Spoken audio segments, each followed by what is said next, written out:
Live from this week's apocalypse, I am Dano, the human finger guns. My co-host is a different Lorenz Tate character every day. K Diggy. Welcome. What's up? Well, so first, little Free Music Empire news. We did post our newest interview. Wonderful Nate patron who wrote a book on sampling called Bring That Beat Back.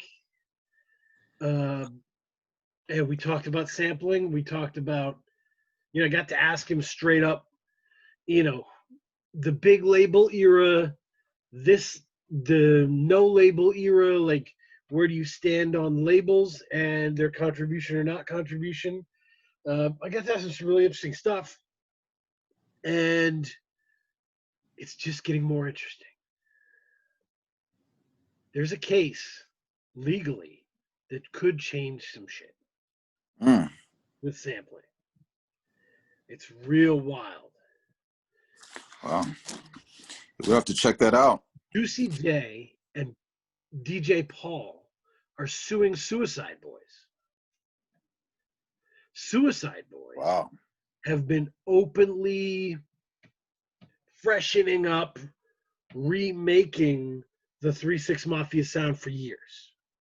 Years and years and years. Mm. The weird part about this lawsuit is that 3-6 Mafia brought them on tour. Had Suicide Boys opening for them. Juicy J brought in Suicide Boys to produce his last few mixtapes albums. Like, they know each other, a fair amount. The Suicide Boys fan base is saying that it's a dastardly move because they were waiting until the Suicide Boys got their money up, and then they hit them with a lawsuit so they could get some money. All I'm saying is, interesting part of this, the Suicide Boys have a defense. Their defense is, we were sampling your music, which had samples you hadn't cleared. Whew. It's like Inception. You sample this Diana Ross song, you sample this song, and we don't see any of those, clearances. Woo! So this is a big, hairy thing. A big hairy thing. Stay tuned on that. Yeah.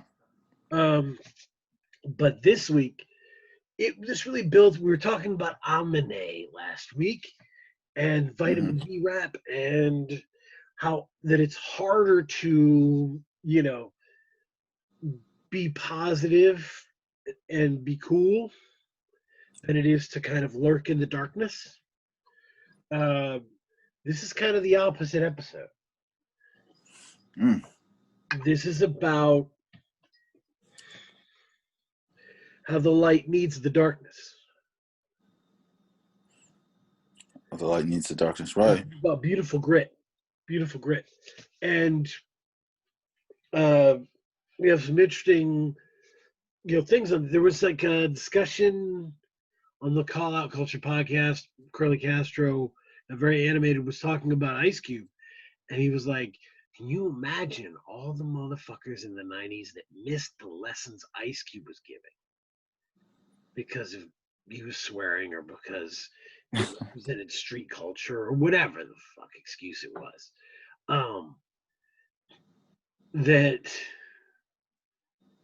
The gangster rap was just kind of mislabeled, misunderstood, and people missed out on what was going on. And I wanted to kind of give an example of this, take a different context for people. I'm sharing my screen. Are you seeing my screen? It's loading. Okay. Well, Yep. there you go. So there's an English painter by the name of J.M.W. Turner, and he was an inspiration to the Impressionists. Uh, he was doing scenes like, can you see my screen now? Is it up? Or, Yeah, I can see the screen. okay. Yep, I see the painting. Well, this is Fisherman at Sea. He was doing stuff like this, and he was doing details in ways no one was doing. The Impressionists weren't just recreating life, they were recreating life in ways that didn't even always make sense, right? Sometimes they make a person out of a fog like way because that's how your eyes would see it. Mm-hmm. You were there, right? Right. And in the same sense, like that's what he's doing with light and dark in this picture, right? And this painting is beautiful grit. Okay. I can explain why, right? This was Right. done way the heck back in the day, right? Uh, when was this done? I wonder if they have that information. So he was born in 1775, and he died in 1851. So this was done before that, right? Set back in the 1700s and the 1800s, like this was a real concern. If you went on a boat trip, half of the people who went could die, right? 50% of people who went on boat trips could probably fucking die. Right. Because the technology wasn't there, the maps weren't there, the understanding of the elements wasn't there, and the boats weren't there. Technology. So people were dying at sea a lot, Right. you know, and this is a picture of that. What's the name of the painting? It's Fisherman at Sea. Fisherman at Sea. Yeah. This boat's going down. Yeah. And when it does, it's not going to be good. Right? This is a bad moment for the characters in this painting. But it is an important moment for everyone to grasp. You know? Right. That nature can take it all away from you. Right? Nature isn't just bunny rabbits frolicking. Right.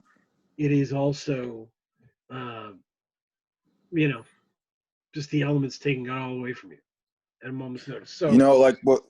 what comes to mind to me is that, I mean, aside from what's going on in the sea, I mean, it is a beautiful night, right, around them. With the moon. I'm assuming that's the moon. Yep. That the moon is shining. Like it seems relatively calm, but they're trapped in this turmoil on this beautiful night. I'm glad you brought that up because in this painting, that light needs the darkness, right? Mm-hmm. But the darkness needs that light. Right. That light sets off the details that you have to search for in the dark. So that's kind of the framework we should use for gangster rap, right? Like, gangster rap was about some real shit. Right. It was about, like, violence in areas that were not being reported as violent. Right. It was about, getting your story out and the story of the people that you knew or were connected with. And nobody was telling that story. Mm. Now, I have a question. You use the word grit. How would you define grit? And I think I was just talking about it aesthetically, like Okay. as a kind of like the way we would talk about darkness in that painting. Mm-hmm. Uh, that there is the music that we're going to be listening to, that we listen to, carried grit in the sense that if no one was rapping, we would still feel weird. We would still feel boxed in by it. It was still the ambiance of it Okay. was dark, right? Was unpleasant, almost like minor chords in a sad song thing. Right. Uh, the nature of a trap beat is to kind of make you feel the bounce even if things are not nice in the song. Right. The nature of this music is the music brings you to the lyricist who confirms that grit. It's a singular picture, I think. Okay. What do you think? I mean, when I think of grit, I think of, persistence. I mean, they talk about grit when someone has to overcome or endure a difficult situation. So all of the three albums you'll have to name, all of them had grit in like different forms to me. And I was thinking more of grit and grime, more of like, toughness, probably, right? Yes. Like tough music. It's just the difference aesthetically. It's like the difference between something that is so tender it falls off the bone and something that's chewy, that's chewable. Right. It's that toughness. So the three albums we heard, and man, I don't know about you, I had a fun time going over them. I really enjoyed them. Vic Spencer and August Fanon, Psychological Cheat Sheet. Mm-hmm. Nomad Carlos and The Artivist, The Psyche. And An Unknown Infinite by Amani and King Vision Ultra. Yeah. And I mean, we're kind of dorks about album covers. These are some good album covers, man. Absolutely. Love that one. Was my favorite. I loved that cover. There's the Psyche is, I don't know if you see it. Psyche's a real dope like cartoon kind of thing, and I don't know. An Unknown Infinite is probably my favorite. That one was really wild. Yeah.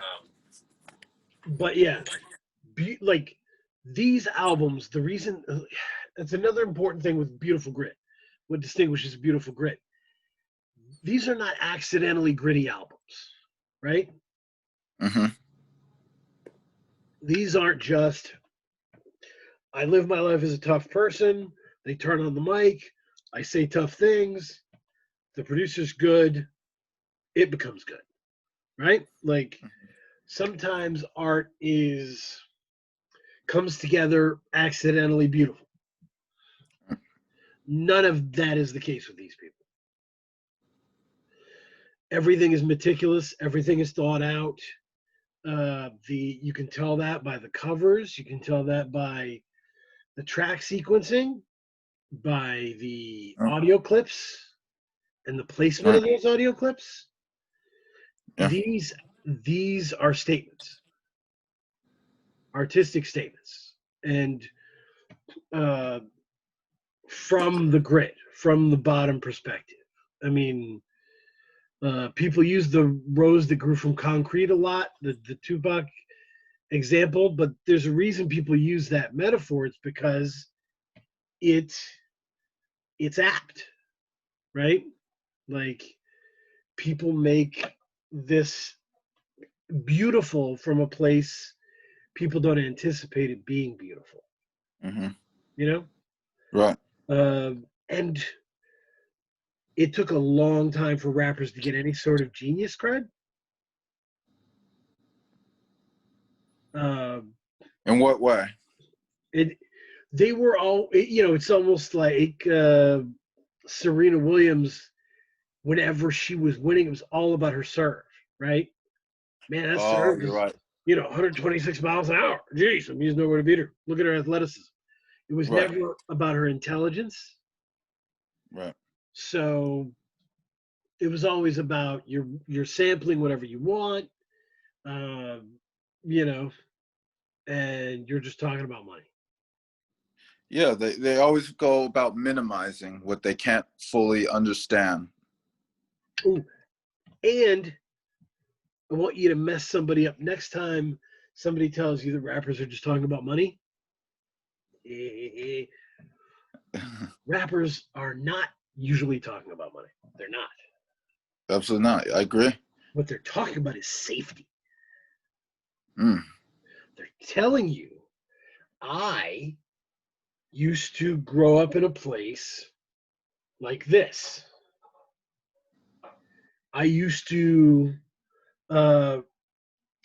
worry about walking home from school. I've, watched so and so die, right? Like, think of Nas and talking about, Ill Will dying and all that stuff. When he's talking about his life now and he's thinking about back then, he's Good not point. bragging that he has money. He is being grateful for his safety. That's an interesting point. Right. So the money. I mean, the money is a symbol of safety and security. It's just a way of talking. And like people can say money isn't everything. That's fine, but safety kind of is. Right. Right. If you don't have safety, it's a non-starter, man. Right. It's going to be hard to write your novella,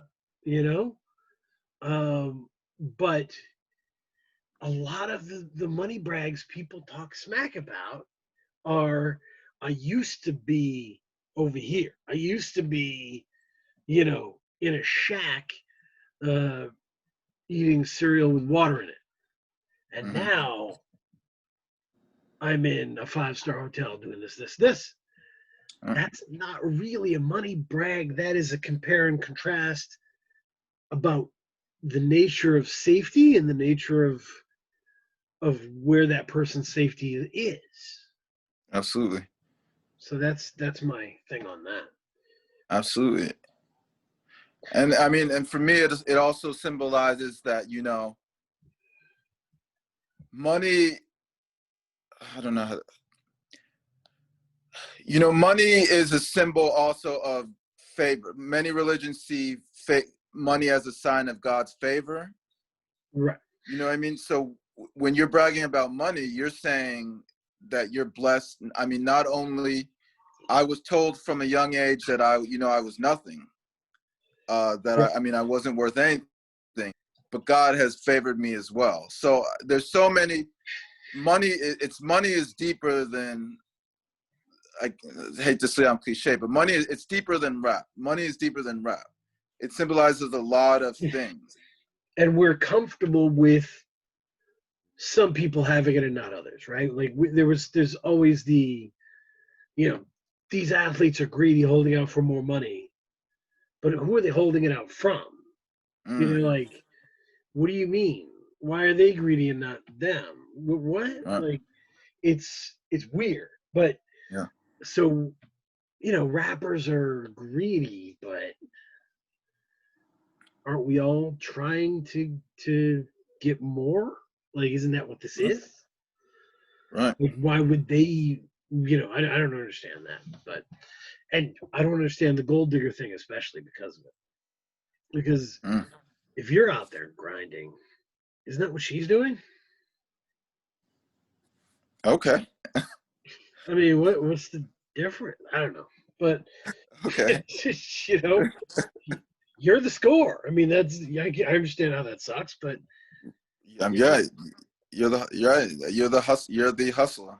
Yeah, you were on the chase. Now they're chasing you. That's what it is. Right. But the let's talk about these albums.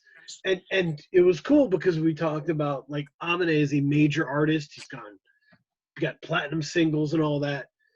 And it gives time. And boy, while we were talking about these major albums, Underground was just cranking out little gems like this that are just perfect. Um, Psychological Cheat Sheet was actually told to me by Iceberg Theory during our interview. Because we were talking about how great August Fanon is. He's the producer of this and produced the all the Iceberg Theory stuff. So, and I enjoyed it, man. What did you think? Psychological Cheat Sheet. That was actually the last one that I listened to. And that, I mean, it was solid. Mm-hmm. It was solid. It's interesting because I had like an idea of what grit was in my mind. Like when we first discussed doing this topic, like I had an idea of what like I thought a gritty track would sound like. Mm-hmm.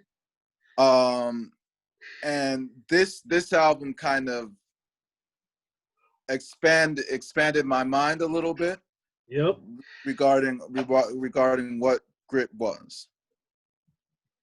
And it didn't, I mean, grit doesn't necessarily have to be like completely, you know, like you said, the minor chords and darkness.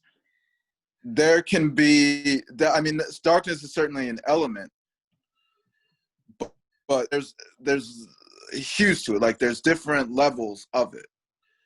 And yes, and it's Vic Spencer's a Chicago guy. He's been around for a million years. He's very prolific. It surprised me when he was on Iceberg Theory's album because Iceberg Theory is a very like spiritual guy, and Vic Spencer is a wild dude. And they did one of my favorite songs on his project where they just sang weirdly together in this joyful moment. Mm-hmm. And it was so great. It was such a great Vic Spencer feature. He's a weird dude, man. What was it? There's some of these album titles: Jelly Bowl of Full of Stupidity, Piano Sex, Scanwich. I mean, I hate falling pills. yeah. I mean, Estrogen juice. for all these albums, I kind of went through and wrote down whatever lines really struck me. Let me go over some Vic Spencer. You tell me how many of these were in yours too. Jelly Bowl full of stupidity, wild ass moments in the jungle, ends don't care, who's on the bill, they know how Vic Spencer coming. I like wild ass moments in the jungle. That one was my favorite too. Piano Sex has a bunch of them for me. And maybe my favorite line of this whole album. About to jog from Chicago to Rucker Park, hit a jumper. This second one is my favorite. Out of my mouth, boy, I've thrown cars. That's not something I hear all the time. Right? This next one, your legs made of cashews, I pimped past you.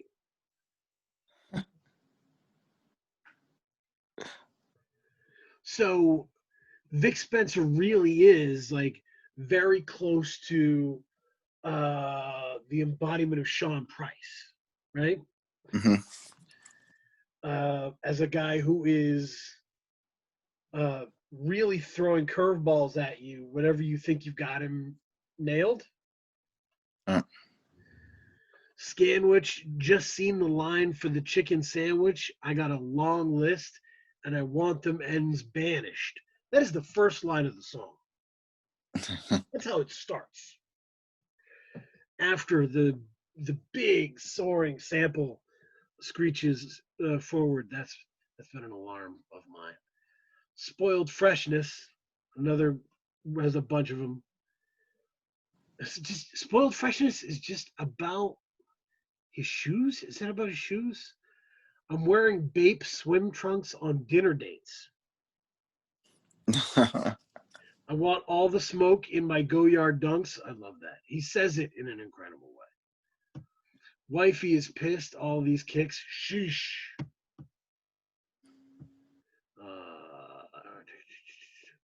Ooh, man. This is another one. Friends is a dumb word. Love that one. That one's probably my favorite. People that think that your friends really don't know.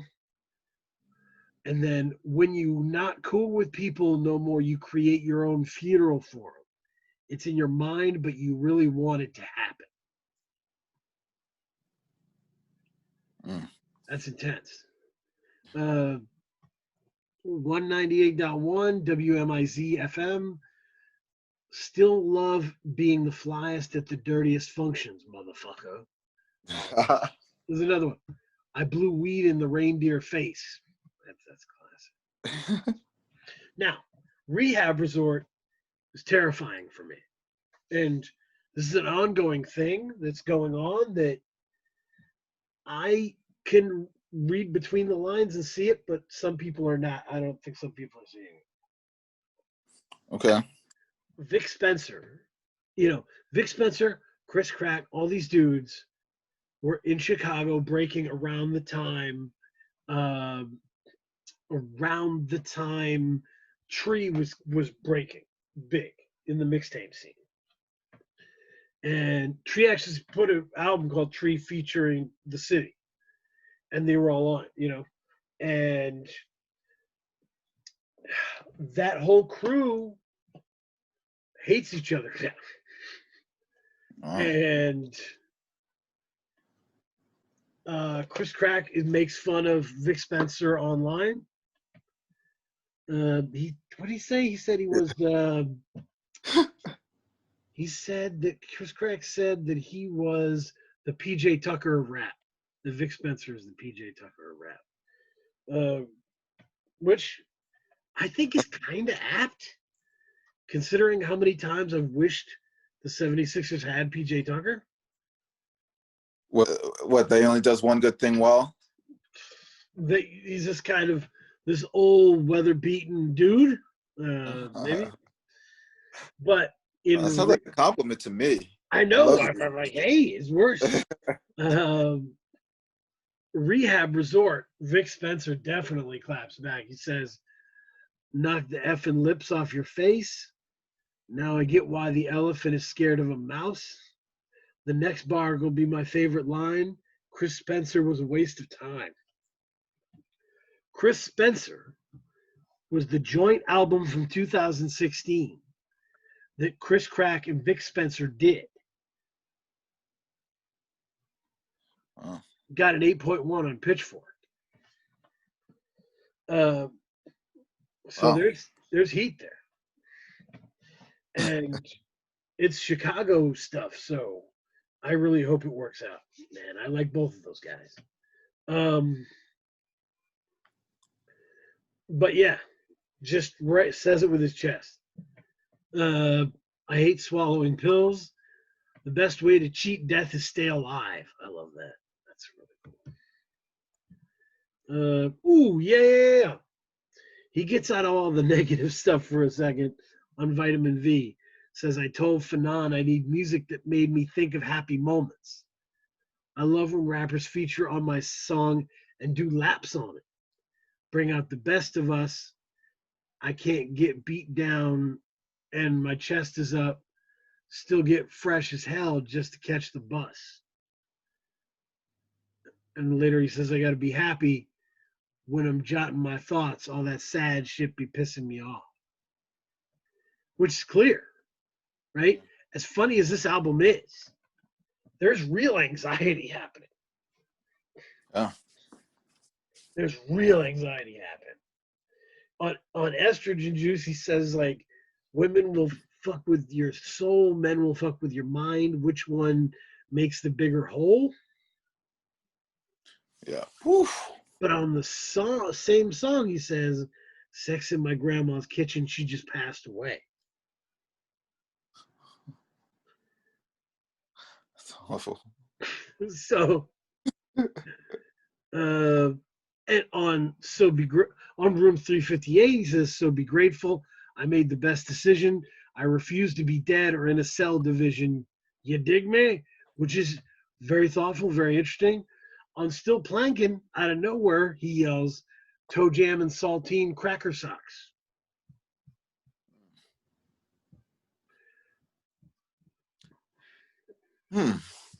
So what was it about this album that you would say is gritty? Oh, I mean, there's real anger in this album. There's real anger, right? Wow. That's where that sad shit be pissing me off. Like that song is a conscious, like, I need to be happy. I'm tired of being pissed about this shit, right? He's just because you're funny doesn't mean you're happy. And That's yeah, very true. he's getting it off. It's just all bundled into one, right? It's Yeah. the anger, it's the introspection, it's the, thoughts on society, it's the jokes, it's the cultural references, sex stuff. Like, even the sex at my grandma's house, she just passed away, has a lot of anxiety in it. There's Yeah. a lot of like impulse in that, and just like, man, I wish I could be not doing this. I agree. I mean, that line was jarring, but now that you put it in that context, yeah. I see what you mean. On a structural level, I really like it the same way I like Sean Price, in the sense that whenever you think Vic Spencer's going left, he's going right, and, Yeah, that's very true. he leaves you behind. You're like, oh shit, oh, there he is. He's a smart guy like that. He knows his cadence. He knows how to, like, slow it all the way down, speed it up a bit, slow it down. He knows how to do tricks with it. He knows how to stamp down on lines when he needs to. Mm-hmm. And what do you think of Fanon, the production? I mean, the production was good. It was, as I said, it was for my definition of grit. I mean, it was light. It was lighter and more upbeat than I thought a gritty song could be. But I think now, like, I've had time to process it, I think you needed that contrast. Like, that contrast, like, between the darkness and light is what makes the song interesting. And I mean, like, if we're going back to that painting, that is what makes the painting interesting. Like, the relationship between the darkness and the light on these gritty songs is really, like, kind of what defines it. And if it is slow and plodding and menacing, then it no longer keeps you off kilter. I think the most important thing about a Vic Spencer project is that it needs to keep you off kilter. Right. Yeah. It needs to discombobulate you. And I think the production did that pretty well for me, in terms of where the samples were, how they were used. The one was the 198.1 WMIZ track. It's like 1 minute and 47 seconds long. There's like several beat switches in there. Yeah, I mean, I think Fanon is brilliant. I love his stuff, and I think, for me, he's really good at making simple stuff weird. Mm-hmm. And then teaching me that it's not that weird. Like, when the song starts, I'll be like, this is weird. And then I'll be like, 20 seconds will pass. I'm like, no, that makes sense. No, that makes sense. He's like that for me. But he's just in his own. He's in his own. Mm. It'll be interesting to see what Vic Spencer does in terms of he, he the next level for him is really like theming and making a coherent project and taking time with it and crafting it. Maybe he's put out a lot of work this year. He's put out a Yeah. lot of work. uh, he's already got another album out since this one. Like, Wow. yeah, he's working, man, and I'd love to see him slow down and really polish something and make it interesting. Craft something. Yeah. Not saying this isn't, just saying I think that's another level for him. Yeah. But everybody works at their pace, you know. Let's talk about Nomad Carlos and the Artivist, the Psyche. Mm. What did you think about it, man? I mean, it was very short. Yes, 8 songs. Yeah, and I mean the songs weren't that long either, so Right. I didn't really get into it because just as I started to warm up to it, it ended. I've heard it a few times. I really enjoy it. I think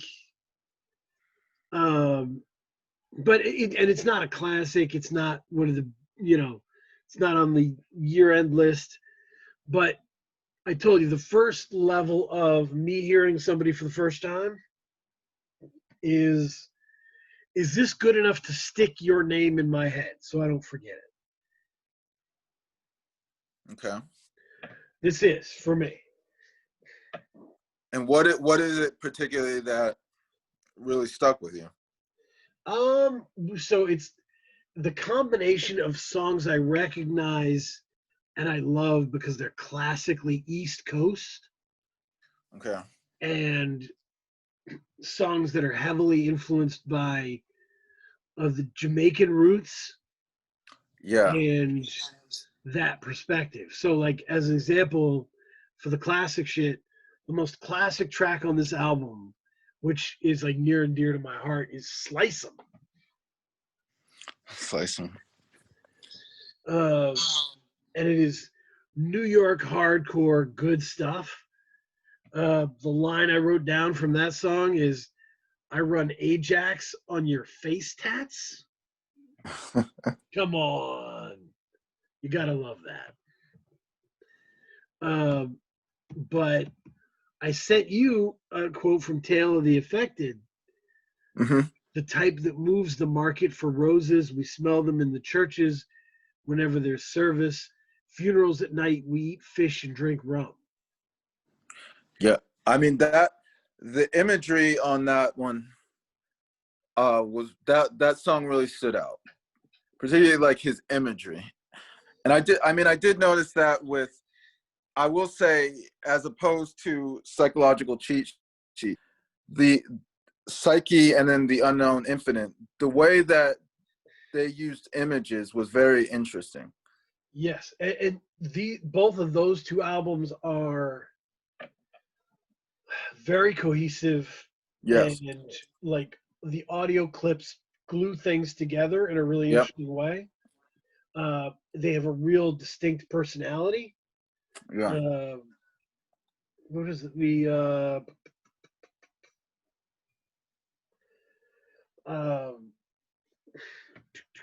Yeah, I mean, from the Sight Gauge song, Uptown, we love to scam our car insurance. Nice little tidbit. Also, surround yourself with like minds, never stunt your growth. You're going to grow where the light shines.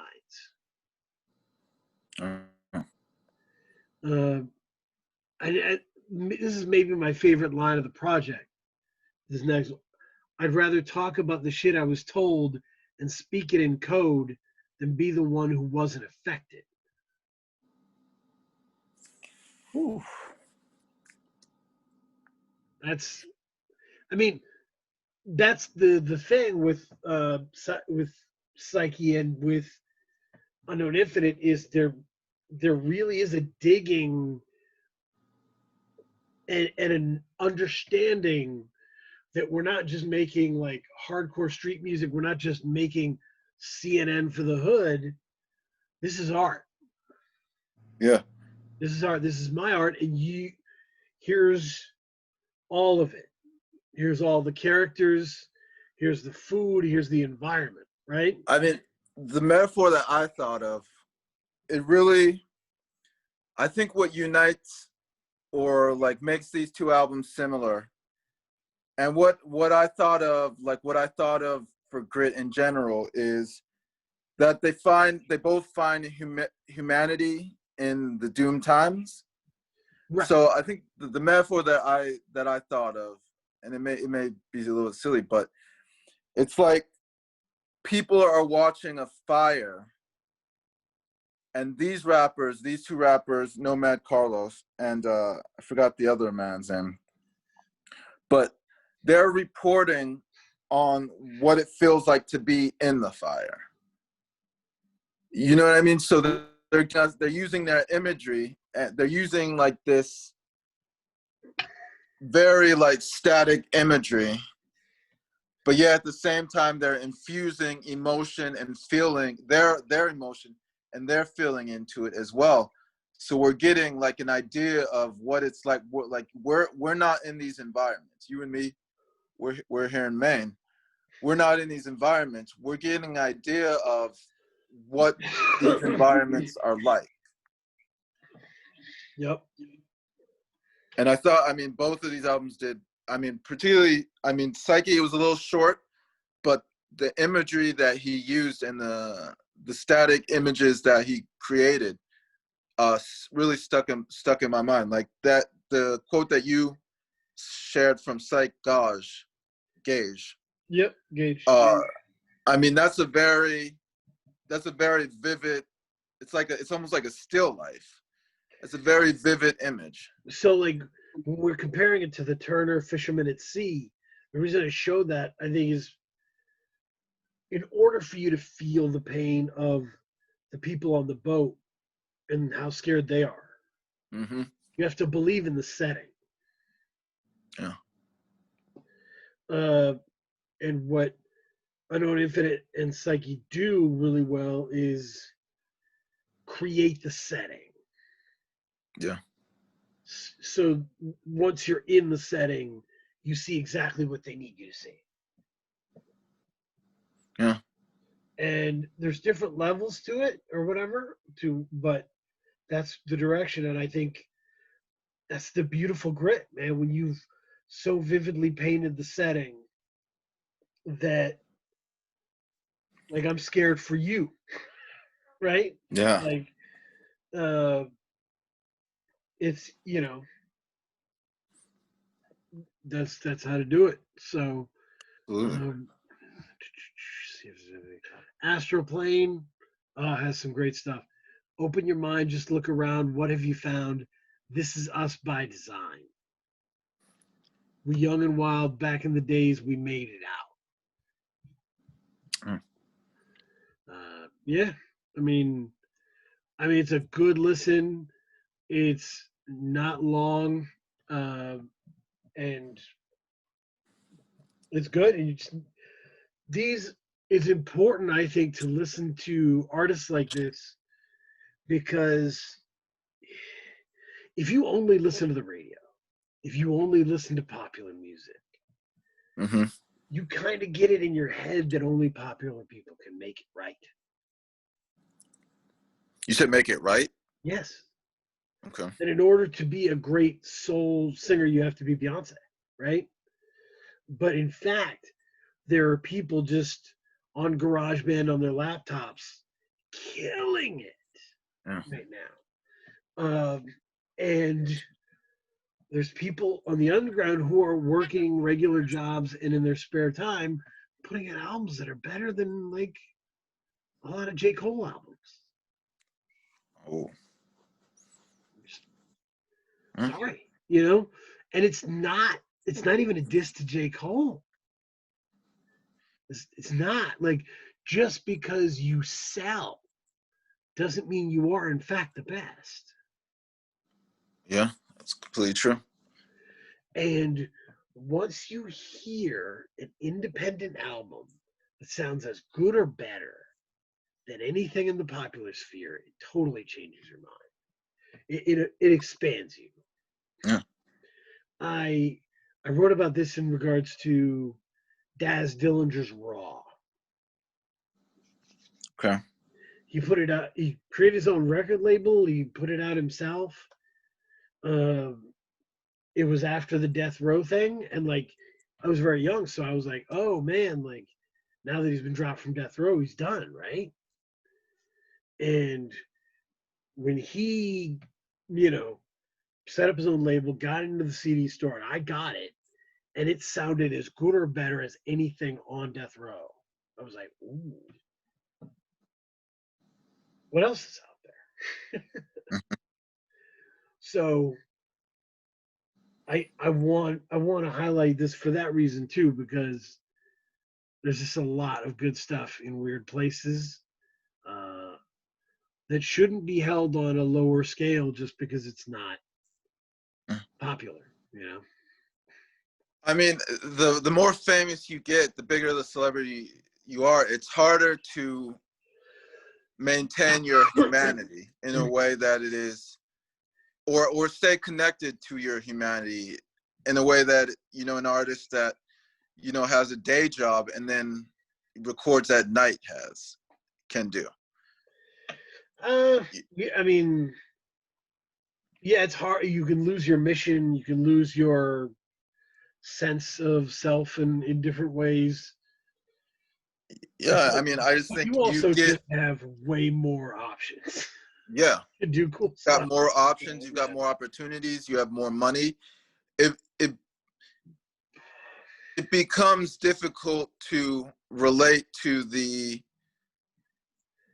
everyday struggles that, I mean, like if you look at someone like, we got to make our weekly mention of Drake. Look at what Drake used to rap about and what he raps about now.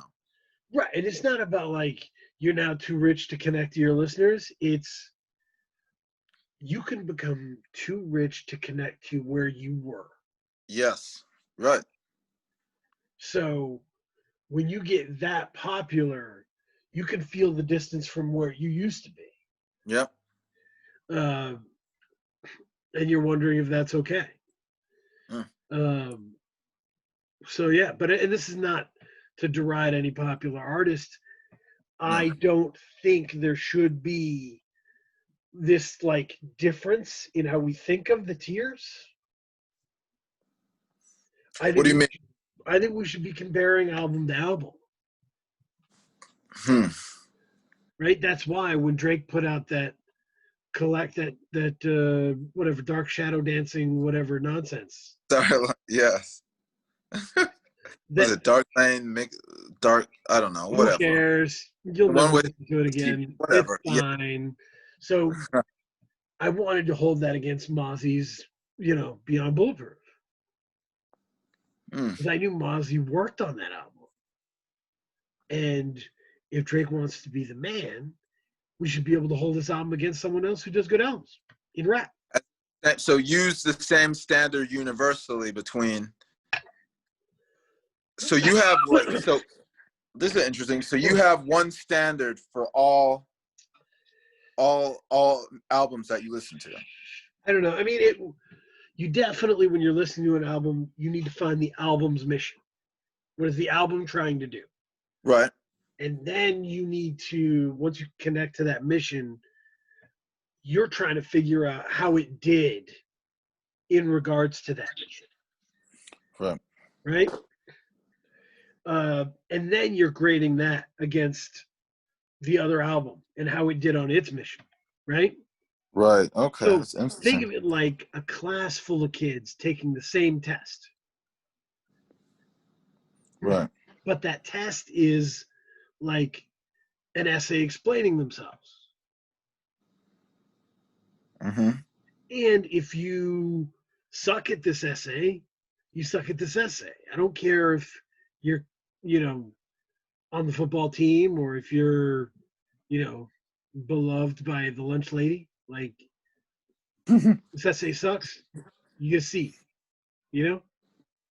Okay. Uh, that's how I feel like it should operate.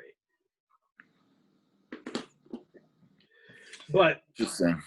that being said, Amani and King Vision Ultra's Unknown Infinite was a real journey for me. It was a Absolutely. real. That was a. I took a long time grasping it. I told you about this because I told you about it. That my first listen, it totally threw me off because the first rapped word on it is elucid on Scrapes track Right. 2, right? Right. And elucid smokes that song. Yeah. That was the song I said Yeah. has more to unpack than Amade's first album, which I stand by the way. Scraps. Yeah. Or is it Scrapes? It's Scrapes. Scrapes. Scrapes. So, Yes. Yeah. Scrapes. I read wrong. but man, I mean, and this has been the year of me like really falling in love with Elucid and what he does. So I was just so jarred by that. I couldn't go back to Amani and like take Amani on his own terms. I was just like, where's Elucid? Right? Like, man, I want to shut this off. Listen to where Elucid. But that was me like thinking of the typical album construction. It's your album. How is this opening with somebody else? What's going on here? Right? Right. Amani and King Vision Ultra have explained in multiple interviews since. I think I sent you one of them. Yeah. They wanted to make a different kind of album.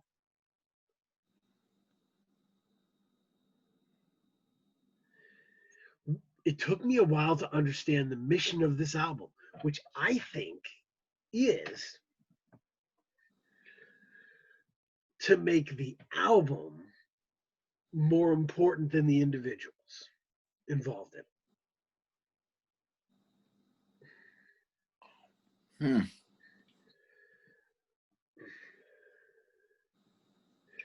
It's kind of like,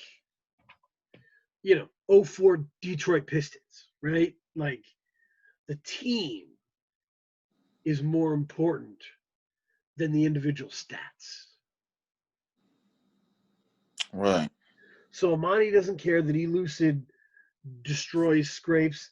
He doesn't care that Masai destroys Water by herself. Yeah. It's good for the album. That's it. That's it.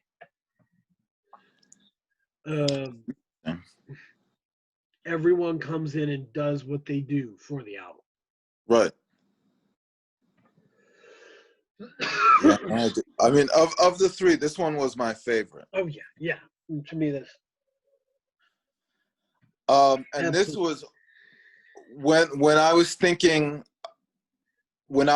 before I listened to this, when you had mentioned, Beautiful Grit, this was more in line. This album was more in line with what I thought of grit would sound like. It's very gritty. It's very New York. Yes. Which has been said over and over again about it. It's very New York. It's very different, man. Oh. Amani is very different. He was on the Call Out Culture podcast. They both were talking about this album. Everybody should listen to it. It's great. Absolutely. Great podcast. And he was asking about the hook for Holyfield. What did he say? You ends can't hear me, Evander Holyfield. Yeah. So it took me 2 times to hear that, because the first time I heard it, I was like, why is this called Evander Holyfield? Or I'm sorry, why is this called Holyfield? But then, like, the second time I got it, like, okay, that's what he meant. they asked him, like, how'd you come up with that? He couldn't answer it, man. He couldn't answer it. Because if you listen to Amani,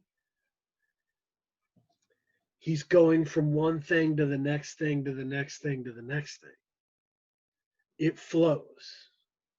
Mm-hmm. That holy field chorus flows from where his thoughts were. Oh. It's a really different way of writing, man. It's a different listening experience. Yeah. I mean, He's thinking with you. what do you mean? Now, when you say he's thinking with you, what do you mean? I mean, there's so many great examples, dude. The one that like strikes me is "Throw the Fear." Do you remember "Throw the Fear"? Let me see which one. Throwing the yes. So The track, yes. It starts. The first line is "Bear witness to a violent organ. I'm tired of talking." Whew. And he says, "What I spit is a gift to the spirits." And then he follows that with another, like, "Bear witness to da da da da da." And then where the title of the song comes from is his eventual maybe chorus-ish thing is, "If they gonna always raise the fear, I'ma throw it." Oh. And it's just a really interesting like process of they, which is like the established powers that create the environments he's in, right? Yeah. Raising the fear for the populace that he's a part of. If they're going to raise the fear, I'm going to throw it. Yeah. And you can be witness. You can behold, violent organ and all that. It's real high level stuff. And then he has these darts, man. Holyfield, the one that really got me was ends trying to be kings but can't define function. Function. Ooh. I didn't understand that line. What does that line mean? There's so much, and there's so much it could mean, like the basic function of your environment, your life, what you have to do, the basic functions of a king. Like, you're calling yourself a king, but you're not doing any of the jobs of a king. Okay. Right? If you were a king, you'd be busier. Right. You're over here telling me you're a king. Right? Right. Instead of doing king shit. Kings are busy right now. So really good stuff. What is the I mean, there is a sense, definitely a sense of heavy anxiety on this one. Right. Of getting beaten down. Right? Yeah. Throw the fear, I'm tired of talking. But Shaft in Africa, he says, "Rest assured, we ain't getting rest. Talk is cheap and cut the check." Whew.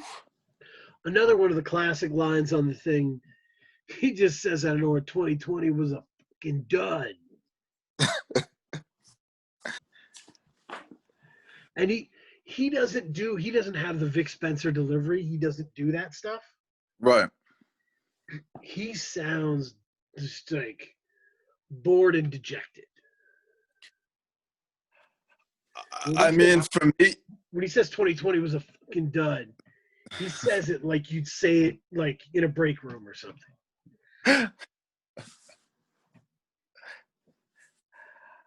I mean, what stood out for me on this album was definitely, I mean, it was a whole mood, as people like to say it. like from the moment you put it on, like I was transported. And I thought like the beat construction was very interesting to me. It was very, what's the word I want to use? Like most of the songs, he would pick one specific sound, and then I don't know if the word drone it, is that the word? So he would pick one sound and he would like just play that. He would let it rent. He would hold it. Mm.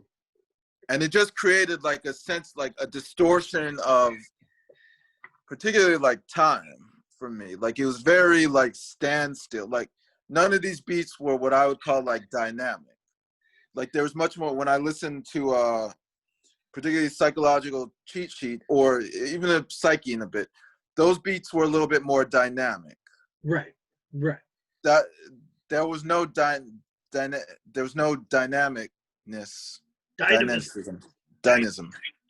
There was none of that in these beats, and I think it helped create an atmosphere that they wanted. I think that's what they were going for, you know? Yeah, there's a thick fog and darkness to it, and the only voice you have is, well, there's certainly a lot of really good, really important audio bits that play, Yeah. that lead into songs, but Amani gets you from one place to another, really, within the world. Yeah. Concrete Slides, the first line, steady moving carefully, my enemies closer than they appear to be. Apparently, I'm worth something. Spent 10 years searching for nothing. The city's killing me like it should be. Staring at high rises in my hood, be like, where God? I mean, that's the real crazy part of this album. And I think so the difference between Psyche and Unknown Infinite that makes Unknown Infinite number one. To me, there's two differences. Okay. First, Amani is able to fully express what he wants to express in a line, right? Okay. And so he'll give you the meaning of the song in that line and then just expand on that meaning for the rest of the song. So if you listen to the songs a few times, you actually learn more about what they mean. And once you know it, it's a special journey to go on, right? Okay. You've tackled a fair amount of thinking at that point. Right. Once you figured out what throw the fear means, you've thought about this album for a fair amount. But the second is that Amani still manages to stick these things in my fucking head. So that I'm walking around my house saying, the city's killing me like it should be. Because he's really good at making these things catchy, right?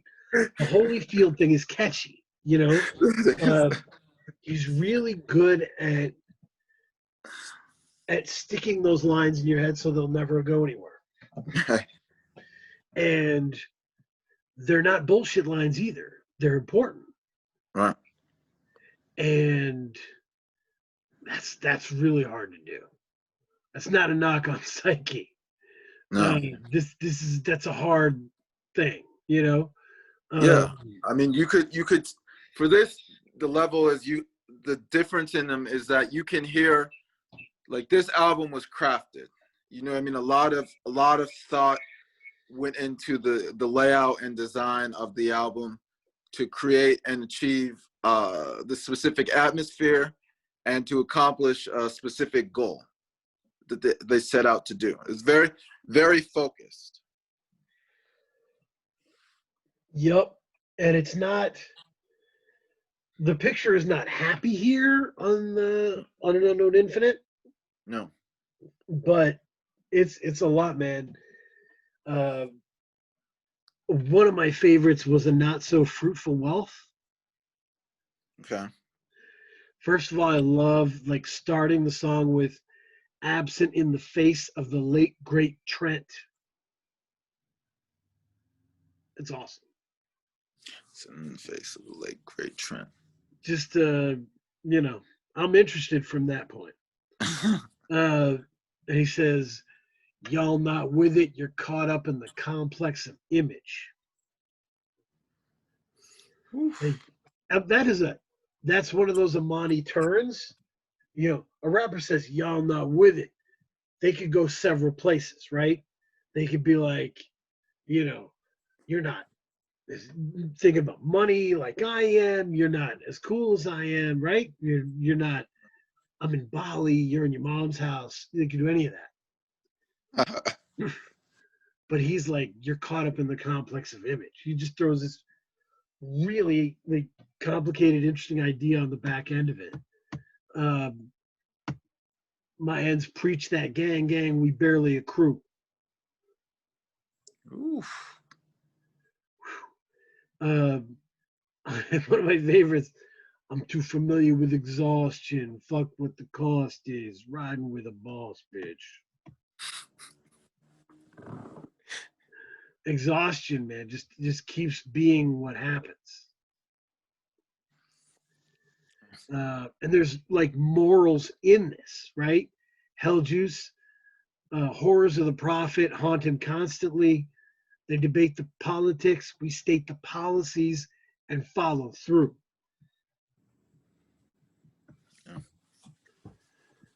Yeah.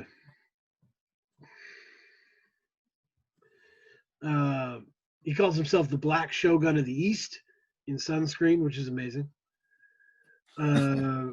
Guillotine, I stay hungry, but you never catch me begging for food.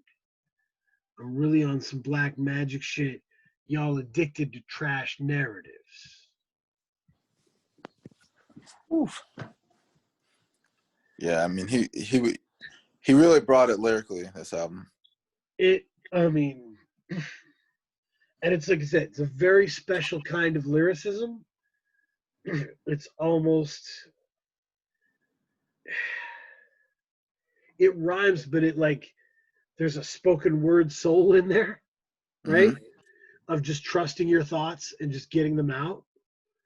And I mean, it would, hell of a thing, dude. Got Moni Love to do, an insert for the album, which is pretty awesome. Uh, Classic hip hop shit. But yeah, a lot of people are talking about this, and this is a great example of people taking what is classic East Coast rap, right? The sound that we associate with hardcore East Coast rap and changing it in meaningful ways. How would you say they changed it? The expectations of it, the nature of the writing, the choruses aren't really where you expect them to be a lot of times. Is that fair to Okay. say? Okay. It doesn't really go, chorus, verse, chorus. It's not as structured. So the structure's totally different. Okay. Some songs are just like, people step in and destroy. Right. Some songs, Suede Jury is just a guest on Shaft in Africa. Elucid gets the whole song. You never know what's happening there, right? Right. But the beats have a unified sound. Yes. They're connected with the audio stuff, with the clips. You trust who's managing the experience, right? But it's a weird experience, man. There are times when the vocals are mixed so grungy you can't even hear. I couldn't even hear everything. Right. It's the experience. Like, this is an album experience. Yeah. And it might not be for everybody, but It's for a lot of people, I know. Yeah. I mean, album-wise, it's not one of my favorite albums, but I think it's one of the better albums that I've heard this year. Like as a collection of songs, you know, tied under one theme. I would say this was a very good album, Yeah. in the true sense of the word. I immediately started thinking about Navy Blue Hmm. and how this is in that interesting wheelhouse. Like the writing stuff, like where like Navy Blue sounds like he's writing his heart into the open, Right. line by line. And that's kind of where Amani's kind of writing his thought process into the air piece by piece. Hmm. He's not like looking for dope shit that rhymes next. Um, and the production is very atmospheric and very, yeah, Yeah. claustrophobic. Agree. So yeah, it's it really threw me for a loop, and I I don't know if it'll end up making my favorite albums of the year list high or anything like that, because Right. I'm gonna have to keep getting to know it and understand it, you know. Right. Um, so yeah, we will look into it. I will say recommendation corner. I'm gonna go with deluxe edition Black Pumas Oh wow. from, was it last year? Yeah. Oh, did they release another? Oh, it's a deluxe edition, 21 tracks. It's got a cover of Fast Car. Oh, It's got a cover of, yeah, it's Eleanor Rigby. It's got a live in studio version of October 33, which I think is one of the best soul songs I've heard in years and years. It's mhm. well worth it. It's a deluxe edition. It's well worth it. If you go on their Bandcamp, I don't even think it's that expensive. It's really good. So I would say that. Next week, hope you're ready. In Nate Patron's wonderful interview, he said that if you wanted to listen to, if you wanted to listen to some music that helped inform hip hop sampling, pick Blue Note from Blue Note Records from '66 to '76, and go in. I hope you're ready to go in with me. All jazz. We're going hits. We're gonna get lots of hits on that. Everybody loves jazz. So Nora Jones will be watching, and we'll be very excited for that. I've been deep in this stuff, and it's really incredible. I think a lot of jazz that people think of as jazz is jazz, what, of the 50s? Yeah, yeah. 50, yeah. 50s, Miles at his 40s. peak, Coltrane at his peak, that kind of stuff. Thelonious. Uh, but a lot of this stuff is after those waves are gone, and a lot of interesting shit going on. Just a lot of it. Movements and counter movements. So, All right. Look forward to it. yep. No, the congratulations to the Dad Bod Rap Pod. They got picked up by Stony Island Audio, which is Open Mike Eagles podcast network.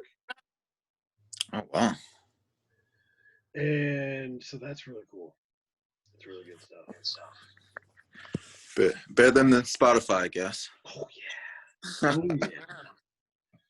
Yep. Stop pumping your money into evil people. That's a good point to end on there. And yeah, go yell at a relative.